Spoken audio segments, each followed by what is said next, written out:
All right, so this little part of the lesson is going to be really fun.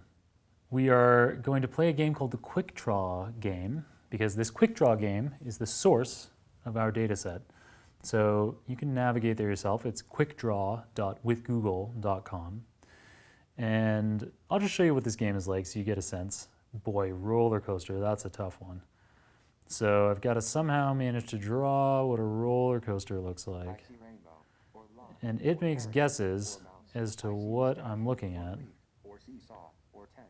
And roller coasters are a really tricky one.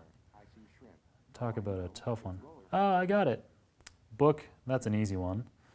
So, can draw a book, looks kind of like this. Let's see. Yeah, we go. It's a book. All right, so you get the idea.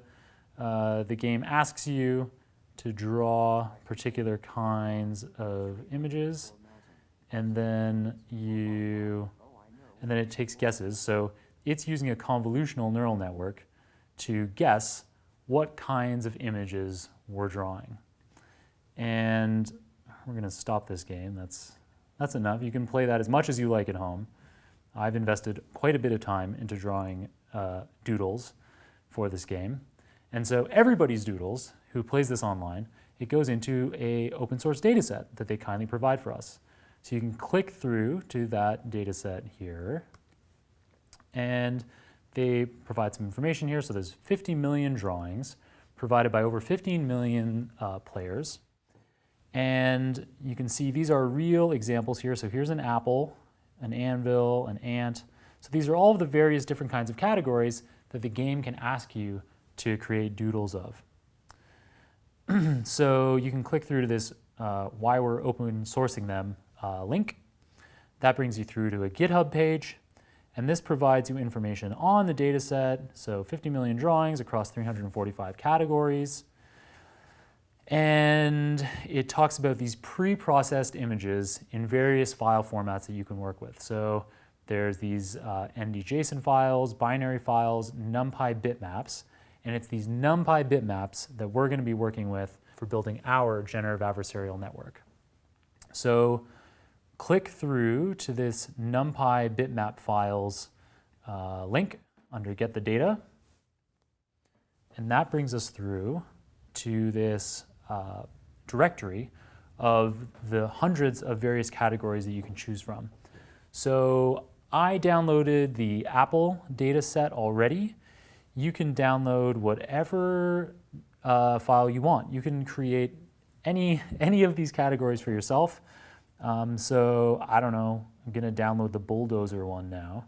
So in the Chrome browser, it automatically starts downloading down here.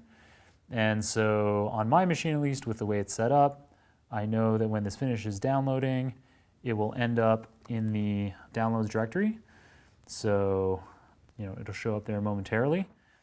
In the meantime, I'm already in terminal in the TensorFlow live lessons directory. So this is, if you followed my installation instructions earlier, then you should have this on your machine. So this has all the notebooks in it. They're in here. You can see all the notebooks that we've built over the course of my various live lessons. There are also, in this directory, I've created a new directory. So that ls minus lht lists all of the files in this directory. So it lists them with the long format, so we get all of this extra data.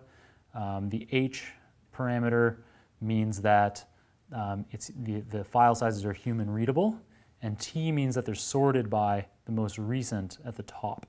So this is kind of a default. I'm constantly listing files with these three parameters: long form, human readable, sorted by time. And I've created in here a new directory called Quick Draw Data, which I encourage you now to create as well. So to create a directory in Bash, it's make dir quick draw data. If you're on a different kind of operating system, just create a folder, however you would create it in the TensorFlow Live Lessons directory. And once you've created it, you can move into it. So in Unix, I'm going to use change directory into the quick draw data one. And then in here, well, I already have the Apple file that I downloaded.